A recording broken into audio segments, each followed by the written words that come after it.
এই মুহূর্তে বড় খবরের দিকে নজর রাখবো। কুণাল ঘোষ, দোলা সেনদের বিরুদ্ধে এবার হেয়ার স্ট্রিট থানায় মামলা দায়ের। এই মুহূর্তে বড় খবর সামনে আসছে। 21শে জুলাইয়ের সবার জন্য তারা 28 জুন বেন্টিং স্ট্রিটে যায় এবং সেখানে ফিতে দিয়ে রাস্তা মাপজোক করে। এই কাজের পরই এবার জানা যাচ্ছে তাদের বিরুদ্ধে মামলা দায়ের করা হয়েছে। কি কারণে মামলা দায়ের?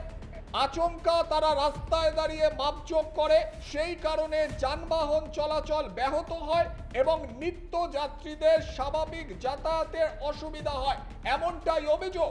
আর সেই কারণে নাকি তাদের বিরুদ্ধে মামলা দায়ের করা হলো। কোথায় মামলা দায়ের করা হয়েছে? হেয়ার স্ট্রিট থানায় তাদের বিরুদ্ধে মামলা দায়ের করা হয়েছে এমনটাই জানা যাচ্ছে। 285 ধারার অধীনে 29 জুন 2026 তারিখে মামলা নথিভুক্ত হয়েছে।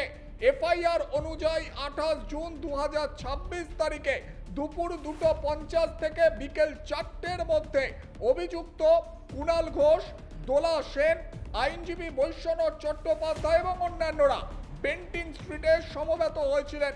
এর ফলে যানবাহন চলাচলে বাধা সৃষ্টি হয় এবং নিত্যযাত্রীরা অসুবিধার সম্মুখীন হন, এমনটাই অভিযোগ।